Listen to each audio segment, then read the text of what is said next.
dalam syurga itu ketika mana ayah kita Adam alaihissalam, datuk kita ini Adam alaihissalam, waktu mana dia dipujuk oleh syaitan melalui Hawa supaya pastikan makan pokok buah ini.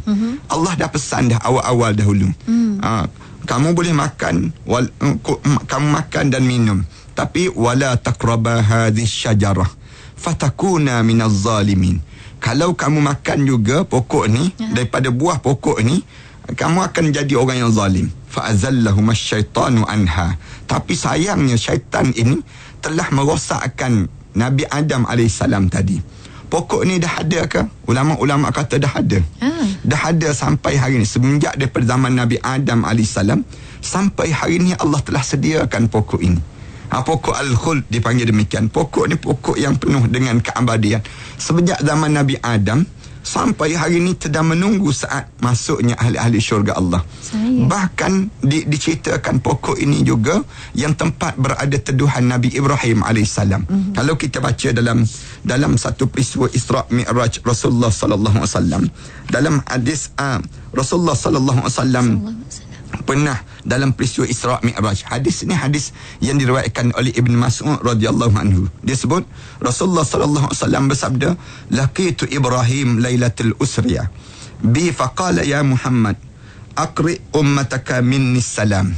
Waktu mana Nabi Ibrahim berjumpa dengan Rasulullah, katanya Rasulullah, aku berjumpa dengan Nabi Ibrahim alaihissalam malam Isra' Mi'raj. Di saat mana aku berjumpa itu, lalu Nabi Ibrahim alaihissalam disebut, "Wahai Muhammad, tolong sampaikan salam kepada umat kamu itu yang datang daripada aku." Kita ni Nabi Ibrahim alaihissalam bagi salam. Sampaikan salam. Kita kan orang kita, kalau tuanku kirim salam, balik jalan mengangkang terus kan. Kita akan rasa seronoknya. Kalau raja kirim salam, ataupun menteri besar kirim salam, ataupun Perdana Menteri kirim salam, orang-orang yang tertentu kirim salam. Yang ni untuk umat Nabi Muhammad, Nabi Ibrahim alaihissalam kirim salam.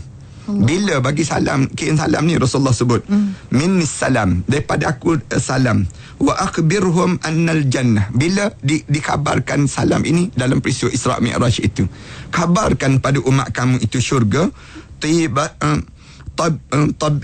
tayyibatan turbatun azbuhal ma' wa anha qi'anu wa anna ghisaha subhanallah walhamdulillah wa la ilaha illallah wallahu akbar. Katanya Nabi Ibrahim, dia sebut, khabarkan pada umat kamu itu, syurga-syurga ni, tanah dia ni wangi sangat. Rasul katanya Nabi Ibrahim, bagi tahu pada umat kamu tu, supaya mereka ni rasa kerinduan terhadap tanah-tanah di syurga. Tanah-tanah di syurga, kan kita dah bincangkan sebelum daripada ni, bagaimana indah, bauan wangi dan sebagainya. Tanah dia ni wangi, kemudian bukan sekadar tanah dia bau wangi, azbatul ma', dan dalam keadaan yang lembah-lembah dengan air yang tawar. Katanya dia sebut wangi dan air yang tawar. Wa anha qi'anun, bahkan di sana ada lembah-lembah yang cantik. Wa anna ghirasaha subhanallah, pepohonan yang berdiri yang cantik tersusun, iaitu di mana yang disebut dengan kalimah yang biasa kamu tanam waktu mana kamu hidup di atas dunia, subhanallah walhamdulillah wala ilaha illallah wallahu akbar. Yang ni pokok yang dimaksudkan, yang kita nak sebut sekejap lagi gambaran. Kalau kita pernah pergi ke Korea, kita akan jumpa Pulau Nami. Satu pulau yang dicipta, yang dijadikan daripada khas tempat itulah yang dikatakan satu kisah percintaan manusia yang digambarkan dalam sonata. Winter Sonata tersebut. Percintaan. Saya pergi ke Korea, saya tengok pokok-pokok yang berbaris cantik. Kalau musim salji, dia akan putih cantik je kawasan tersebut. Dan dia susun pokok tersebut cantik dalam keadaan satu barisan yang indah. Dan digambarkan itu tempat yang paling cantik. Itu baru dunia. Baru dunia kita sebut. Tetapi kalau kita gambar tempat kita ni, tak payah pokok-pokok tu lah. Kalau kita pergi ke estate, kita tengok pohon-pohon getah yang tersusun. Cantik je pohon-pohon getah tersebut. Ambil gambar kat situ je cukup. Tapi nak sebutnya gambaran bagaimana kita jadikan dalam keadaan susunan yang indah. Allah jadikan susunan indah pohon-pohon itu.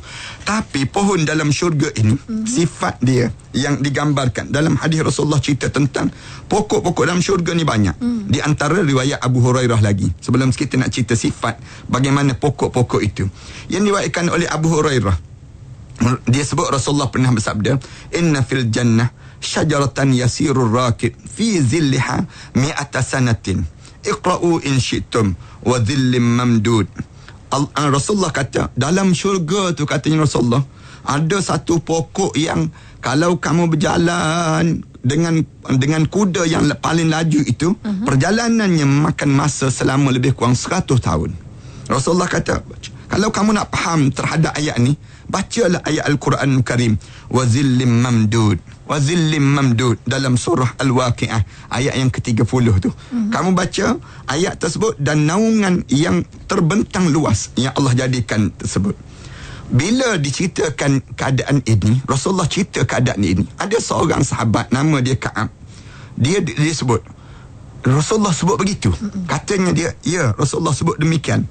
Katanya Ka'ab, lantas Ka'ab sebut, benar, demi yang telah menurunkan Taurat pada lisan Nabi Musa AS dan juga Imran dan Furqan kepada Muhammad, seandainya seorang lelaki yang menaiki unta yang berumur 3 ataupun 1 tahun, dia naik unta tu yang umur dia 3 hingga 1 tahun, berlari laju kencang, bergeraklah, kemudian dia nak keliling pangkal pokok tersebut, kemudian dia tidak akan sanggup. Unta tu tak akan sanggup kerana besarnya pokok itu, tak sanggupnya untuk dikenderai dengan unta tadi. Kemudian meskipun kalaupun dia lalu juga nak sampai nak habis tu, tua unta tersebut. Nak sebut walaupun dalam syurga ni tak tua, tapi nak digambarkan, kalau kamu fikir macam mana keadaan daripada unta yang umur 3 tahun sampailah dia nak habis keliling pokok tu saja, sampai tua unta tersebut. Digambarkan demikian. Allah telah tanam dengan tangannya sendiri pokok itu, dan Allah tiupkan ruhnya, dan dahan-dahan dia berasal daripada balik dinding syurga, dan tidak ada sungai yang di syurga kecuali semuanya keluar daripada pangkal pohon tersebut. Yang itu nak sebut gambaran pepohonan dalam syurga. Satu pohon yang besar, air sungai membuak-buak keluar daripada pangkal tempat yang disebut dengan syurga ini. Yang ni bagaimana kita tengok cantik dan kita rasa indah tempat tersebut. Pohon ni sangat besar, tak ada mampu untuk kita nak ukur. Tak ada orang kecuali yang telah diceritakan oleh Allah. Rasulullah telah cerita kebesaran pokok tersebut dengan menggambarkan tunggang kuda yang dipersiapkan dengan kelajuan yang laju, sehingga 100 tahun pun tak mampu untuk sampai tahap yang sedemikian rupa. Ini dalam hadis Rasulullah banyak. Kalau kita baca tentang pepohonan di dalam syurga Allah Subhanahu Wa Taala ini sendiri. Pohon itu ada berapa jenis pohon? Ada berapa jenis pohon? Ada yang disebut dengan Sidratul Muntaha. Sidratul Muntaha, pohon yang disebut dengan gambaran demikian. Disebut pohon ini disebut dalam Al-Quran. Allah cerita tentang dan dikabarkan bahawa Rasul kita Nabi Muhammad sallallahu alaihi wasallam melihat Jibril dalam rupa seperti yang telah diceritakan di sana. Rasulullah pernah tengok malaikat Jibril itu, macam mana rupa malaikat Jibril di Sidratul Muntaha, yang Allah jadikan di pokok tersebut. Dan di pohon ini terdapat syurga ma'wa yang diceritakan, yang Rasulullah cerita kepada kita bahawa tempat tersebut telah diliputi oleh sesuatu yang tidak diketahui oleh siapa pun kecuali Allah Subhanahu Wa Taala. Syurga tempat demikian. Yang ni pokok yang pertama. Pokok yang kedua dipanggil pokok tuba. Pokok tuba ni pokok yang sangat besar, dan pakaian penghuni syurga ini dijadikan oleh Allah, diperbuat daripada kelopak-kelopak bunga tuba. Itu dalam syurga Allah. Kalau orang tanya, pakaian kita dalam syurga datang daripada mana? Made in China ke? Made in mana? Tak, made in pokok tuba. Senang ceritanya. Maknanya datang daripada pokok tuba. Pokok tuba ni cantiknya. Di dalam Musnad Ahmad, Tafsir Ibn Jarir dan Sahih Ibn Hibban, Abu Sa'id Al-Khudri disebut bahawa Rasulullah sallallahu alaihi wasallam pernah bersabda. Rasulullah kata, tuba syajaratan fil jannah. Tuba ini maknanya pokok dalam syurga Allah. Kalimah biasa kan orang Arab Kalau dia berjumpa dengan orang kita, dia akan tuba. Rasulullah sallallahu alaihi wasallam pun bila pernah Rasulullah sebut tuba liman syaghalahu aibuhu min uyubin nas. Maknanya beruntunglah. Maknanya pokok yang penuh dengan keuntungan. Siapa tuba dalam hidup dia, dia dapat dalam hidup dia menyibukkan diri dia mencari keaiban diri dia dibandingkan dia sibuk mencari keaiban orang lain. Rasulullah pernah sebut demikian. Tuba liman syaghalahu aibuhu min uyubin nas. Ada satu pohon dalam syurga Allah, nama dia tuba, yang perjalanan dia kalau kita nak lalu juga sejauh lebih kurang 100 tahun.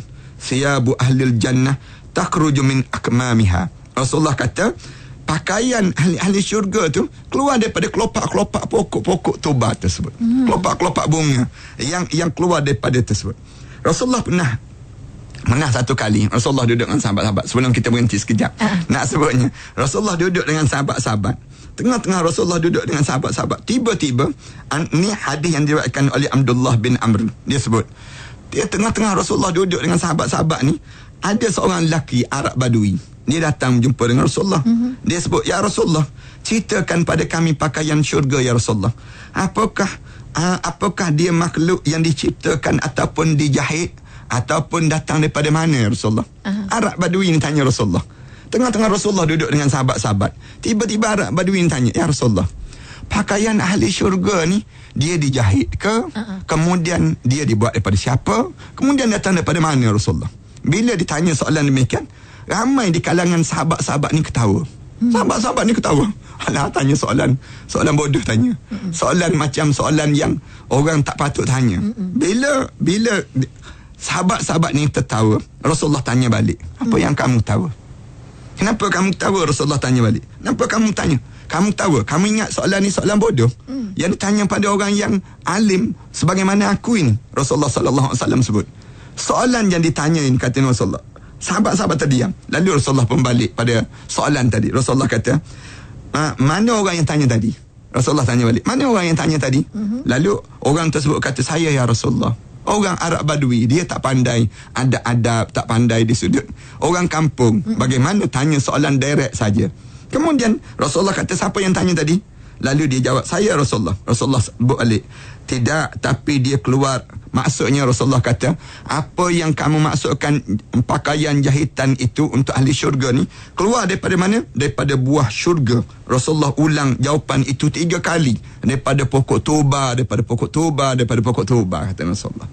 Kita berhenti sekejap untuk kita nak rehat sekejap, supaya kita rasa tak rasa ralat sangat untuk kita nak memahami tentang tajuk yang kita bincang ini. Kita kalau baju daripada sutera tadi dunia ni kata dah lawa sangat, lembut sangat, tapi pakaian di syurga lebih lawa daripada tu, daripada kelopak bunga pokok tuba. Sampai lain buntung memakainya Ustaz ya. Dan kita rehat seketika para pendengar, kita sambung selepas ini. Alhamdulillah, kita kembali saat ini para pendengar. Terima kasih bersama, dan kita sambung Ustaz tentang naungan dan pepohonan di syurga. Saya nak sebut tentang mengenai beberapa pohon lagi yang disebut dengan pohon selain daripada Sidratul Muntaha, kemudian pohon tuba, kemudian ada satu lagi pohon khuld. Pohon khuld ini yang pernah yang saya sebut awal-awal tadi. Fa'alqaha fa'iza hi hayyatun tas'a.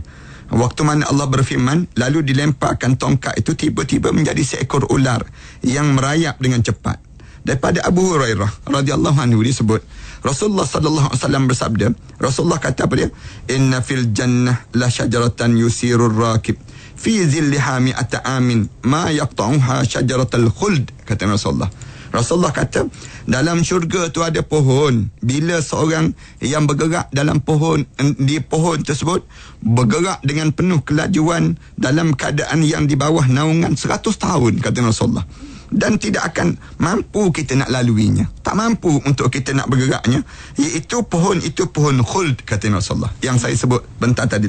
Pohon, macam mana pohon-pohon tadi, sifat pohon tadi? Ulama-ulama sebut berdasar pada hadis Rasulullah, semua batang pohon di syurga berasal daripada emas. Semua batang-batang tu emas semua. Kita ni kan kalau kita tengok jongkong emas pun terbeliak mata. Ini kan pula nak sebut bagaimana syurga Allah Subhanahu Wa Taala ini, Allah jadikan pohon tu, pohon dahan-dahan dia tu semua emas. Dan rupa dia, bentuk dia yang lain tu, semuanya diketahui oleh Allah. Kita tak boleh nak dibayangkan bagaimana keadaan. Rasulullah pernah sebut, ma fil jannah syajaratun illa wasaquha min zahabin. Rasulullah kata, tak ada satu pun pohon di syurga kecuali batangnya daripada emas. Antara Rasulullah sallallahu alaihi wasallam. Cantiklah, maknanya emas ni lambang kecantikan. Saya bagi orang lelaki ni, saya tak terasa apa-apa. Tapi saya faham kalau orang perempuan kalau sebut emas mesti terbeliak mata. Itu senang ceritanya. Nak gambarkan tambah emas 999. Misal contohnya, gambaran emas yang cantik ni Allah sajalah yang mengetahui bagaimana sifatnya. Tetapi bagi kita, kalau kita sebut emas ni pun kita rasa terbeliak mata. Kalau kita pergi masuk dalam satu tempat yang penuh dengan warna emas, kita pun rasa mata kita mesti terang. Kita mesti nampak di sebaliknya. Bahkan orang zaman-zaman dahulu tanam gigi pun gigi emas. Sebutnya gambaran bagaimana orang berianya dengan emas. Allah jadikan pohon dalam syurga tu diperbuat daripada emas. Ni Allah sebut dalam Quran, bila kamu berada di bawah pohon itu, kamu akan rasa ketenangan di bawahnya. Di bawah tersebut banyak ayat Al-Quran Karim. Contohnya Allah Subhanahu Wa Taala sebut, masalul jannatil lati wu'idal muttaqun. Dan sesungguhnya perumpamaan syurga yang dijanjikan pada orang yang bertakwa itu, tajri min tahtiyal anhar, yang mengalir di bawah telapak kaki kamu tu anak-anak sungai yang cantik sangat mengalirnya. Akuluha, Allah Subhanahu Wa Taala sebut, ukuluha daimun wa dhilluha. Allah Subhanahu Wa Taala sebut, sentiasa buah-buahan dia tersebut daimun, berbuah je manjang. Kemudian wa dhilluha, dan juga naungan itu tetap menaungi kerendahan dan ketenangan pada diri kamu. Seronok je dalam syurga. Nak cerita je seronok dalam syurga. Dalam ayat yang lain dalam surah Yasin, ni malam-malam macam ni kan, malam setengah-setengah di tempat-tempat kita ni baca ni nisfu Sya'ban, baca Yasin. Yang nak baca pun boleh, yang tak nak baca pun tak apa. Dan jangan terikat, senang ceritanya pada diri kita. Dia sebut demikian, inna ashabal jannatil yawma fi syughulin fakihun hum wa azwajuhum fi zilalin alal araiki muttaki'un. Allah cerita ahli syurga ni, inna ashabal jannah, ahli syurga ni aku nak bayangkan pada kamu al-yawm, pada hari ni. Bila kita baca ayat tu, macam kita rasa hari ni sedang berlaku perkara demikian. Syughulin fakihun, fi syughulin fakihun, masing-masing dalam keadaan sibuk. Dalam keadaan sibuk mereka tersebut bersenang lenang. Orang tanya sibuk apa ni? Sibuk seronok, sibuk seronok. Sibuk seronok ni payah kita nak payah nak berjumpa. Biasanya orang sibuk ni penat. Orang sibuk ni, jangan kacau saya sibuk. Sibuk kenapa? Banyak kerja. Biasa demikian. Tapi ni tak. Dalam syurga ni, inna ashabal jannatil yawma fi syughulin fakihun. Kenapa sibuk mereka ni? Sibuk bersenang lenang, makan minum, tak berhenti-berhenti nak sibuk ni.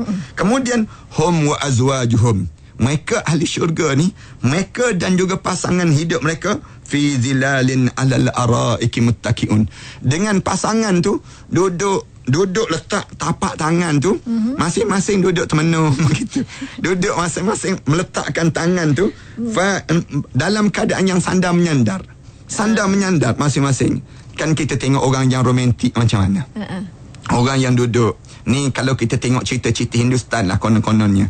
Bila kita tengok tu tempat-tempat yang indah, konon-konon mereka duduk sandar belakang dengan belakang begitu.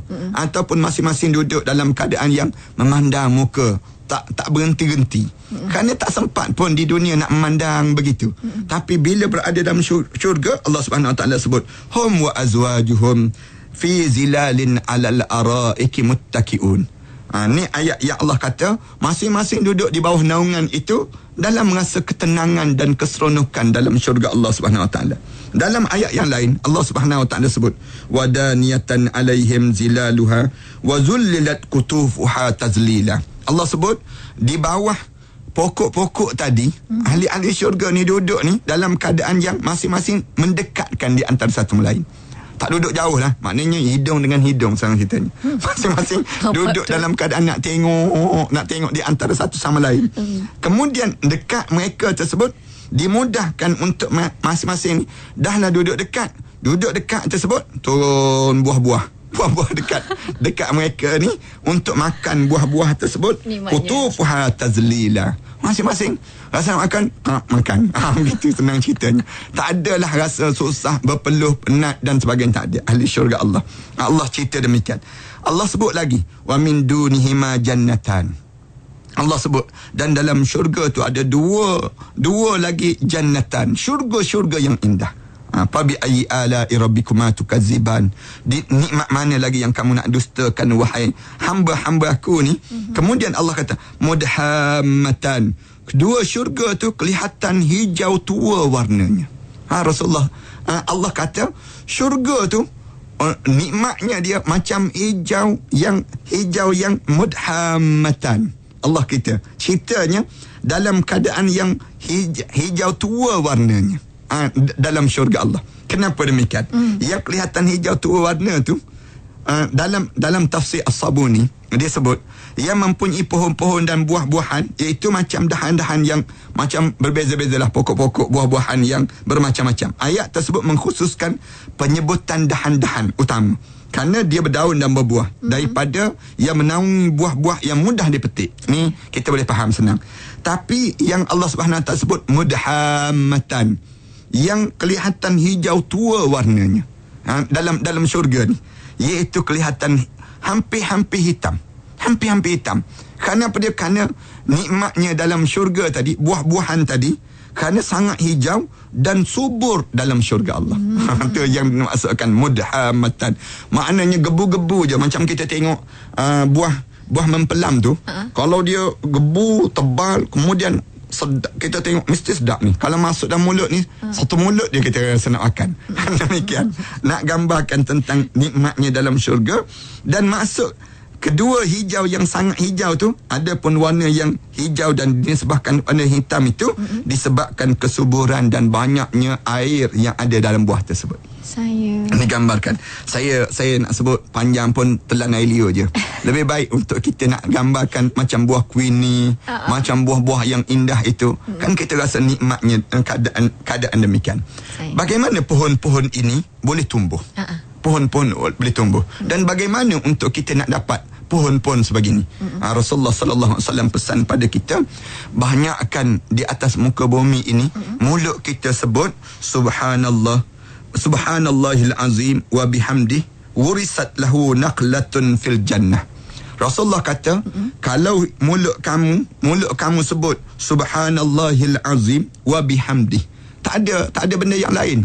Kita dengar ceramah macam ni, kuliah macam ni kan, kata Subhanallahil azim wa bihamdih, mulut kita sebut demikian. Kita telah tanam sepohon pokok di atas nama kita dalam syurga Allah SWT.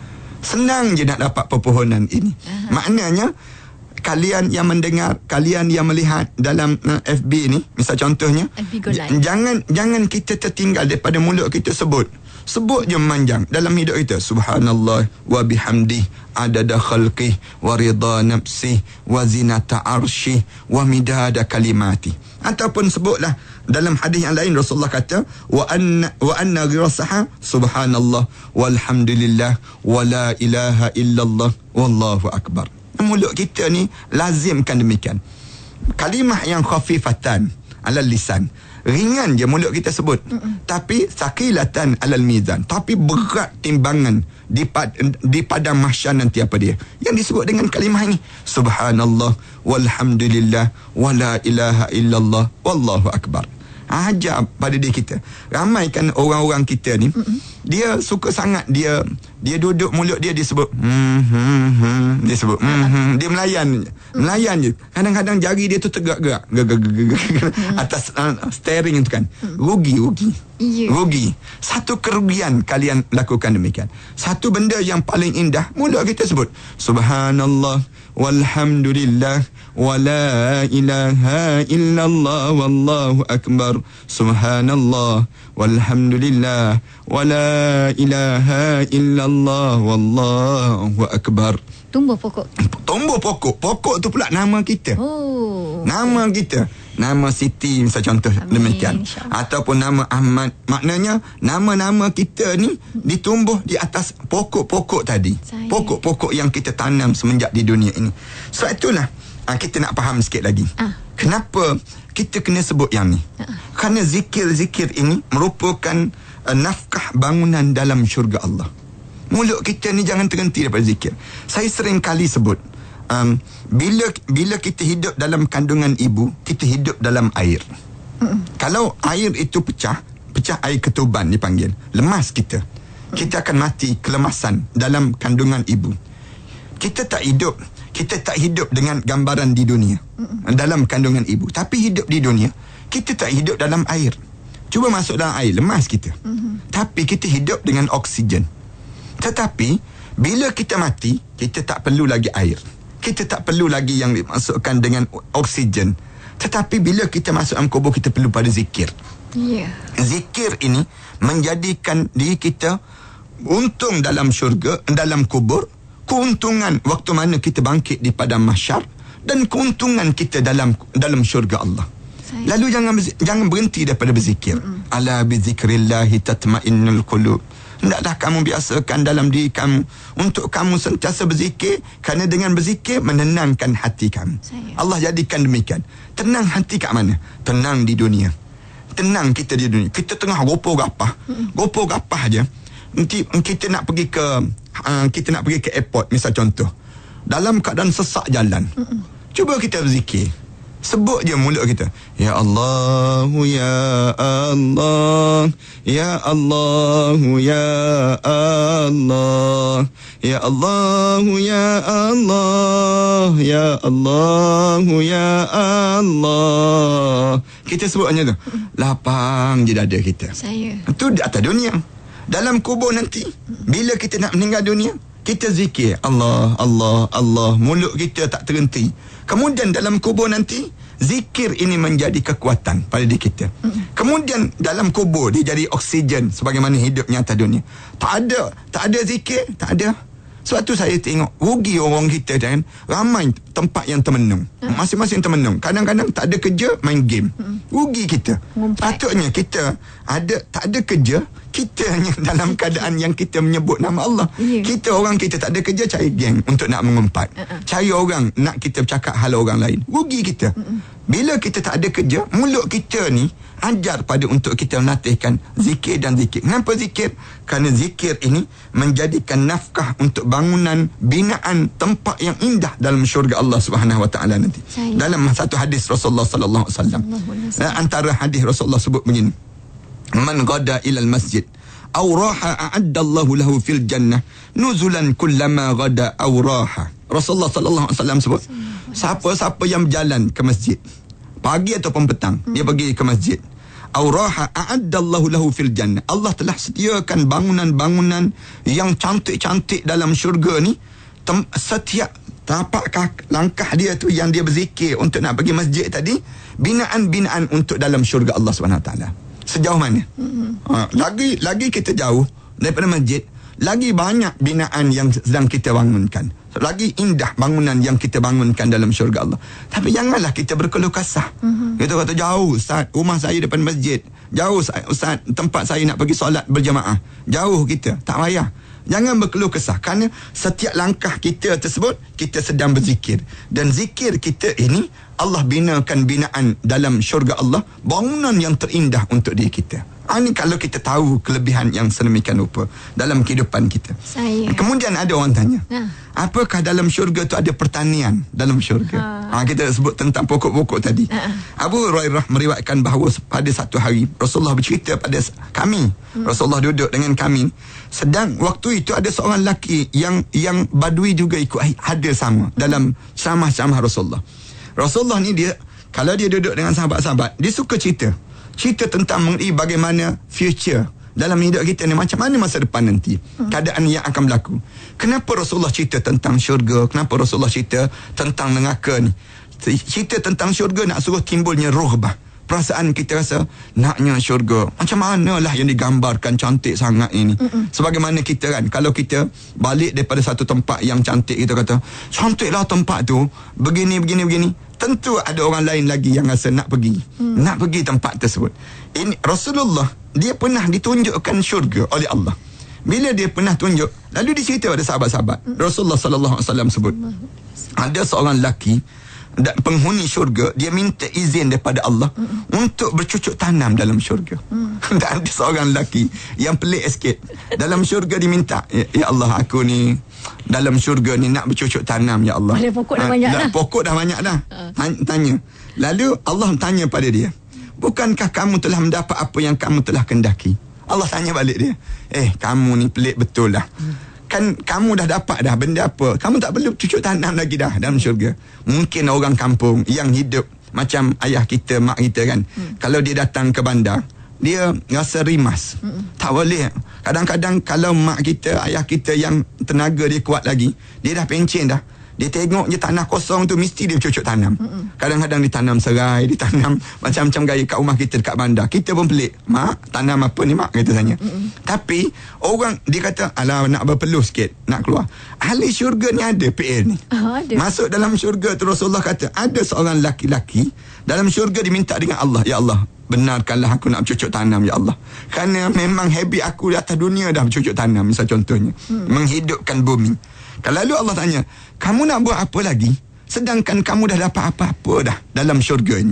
Dia menjawab, benar, tapi aku rasa nak bercucuk tanam, ya Allah. Yelah, aku dah dapat dah, tapi aku nak bercucuk tanam.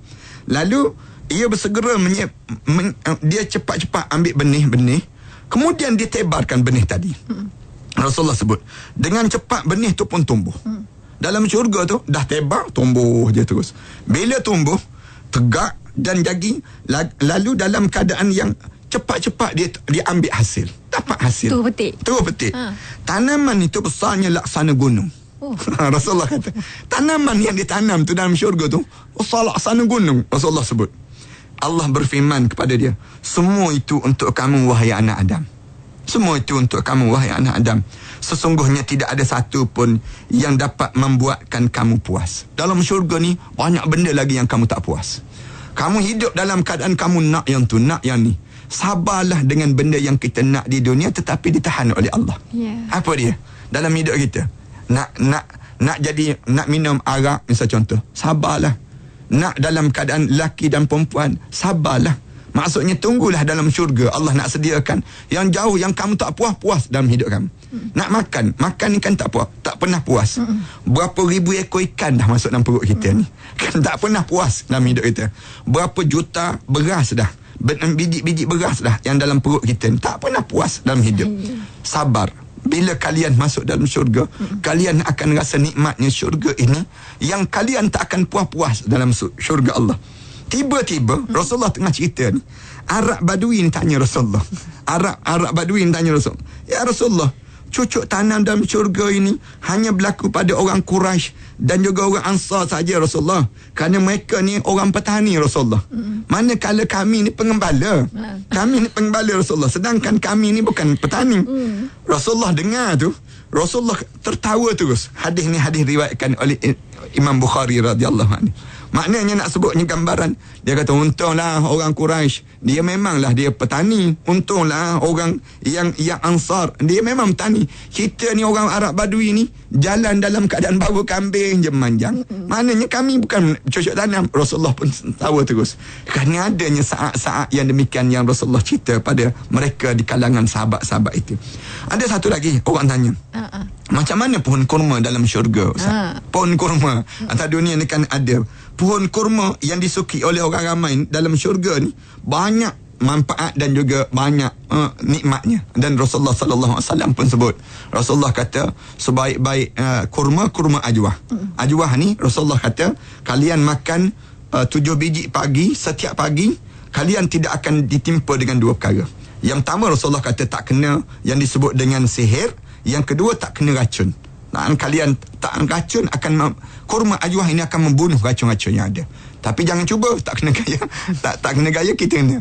Walaupun sekalipun nak sebutnya, Rasulullah sallallahu alaihi wasallam sebut, kalau orang yang menyihir kamu ataupun orang meracun kamu, kalau kamu cuba makan, maknanya kamu matilah. Senang ceritanya. Tapi kalaulah orang lain buat khianat pada kamu dalam keadaan kamu tak tahu, kamu makan kurma ajwah 7 biji, maka kamu tak kena sihir pada hari tersebut. Ni contoh kurma ajwah ni kurma yang Rasulullah sallallahu alaihi wasallam tanam. Rasulullah sallallahu alaihi wasallam tanam sendiri kurma tersebut, dan yang ni terdapat di kota Madinah. Ulama ni sekalipun Ibnu Abbas dia meriwayat bahawa Rasulullah sallallahu alaihi wasallam sabda, naqlul jannah juzu'aha jumurha akhdar. Rasulullah sallallahu alaihi wasallam sebut batang pohon kurma di syurga daripada zamrud yang warna hijau. Batang kurma dalam syurga warna dia emas. Pelepah dia menjadi berjuntaian dalam syurga Allah. Penghuni syurga, kain dan pakaian mereka berasal daripadanya. Rasulullah sebut besar buahnya seperti tempayan. Rasulullah sebut demikian. Besarnya lebih putih daripada susu. Rasulullah kata lebih putih kurma dalam syurga Allah, lebih putih daripada susu, lebih manis daripada madu. Rasulullah sebut demikian. Lebih halus daripada cheese, daripada keju. Rasulullah sebut, dan tidak ada biji dalam syurga Allah Subhanahu Wa Taala. Bersabarlah bagi mereka yang ingin merasakan nikmat itu. Mudah-mudahan kitalah yang dipilih oleh Allah untuk menikmati nikmat-nikmat yang indah dalam syurga Allah. Saya sebut ini dengan tujuan untuk datangnya perasaan, ya Allah, dalam doa kita sebut, ya Allah, aku naklah syurga yang digambarkan itu, ya Allah. Mudah-mudahan kita termasuk demikian. Wallahu alam. Kita ni bertuah ya Ustaz dan para pendengar, Tuhan gambarkan siap-siap atas dunia syurga ni macam mana, neraka macam mana. Siap tu jalan lagi nak masuk syurga buat apa, nak masuk neraka buat apa, pilih nak yang mana satu. Terima kasih Ustaz, banyak yang dikongsikan. Saya rasa semua orang terinspirasi nak buat baik, banyak nak berzikir lepas ni. Semua di rakan kita mudah-mudahan di KFM kata nak berzikir. Doakan saya sama, InsyaAllah surga Firdaus sebaik-baiknya Tuhan. Saya doakan Ustaz, insyaAllah. Assalamualaikum Ustaz. Waalaikumsalam warahmatullahi taala.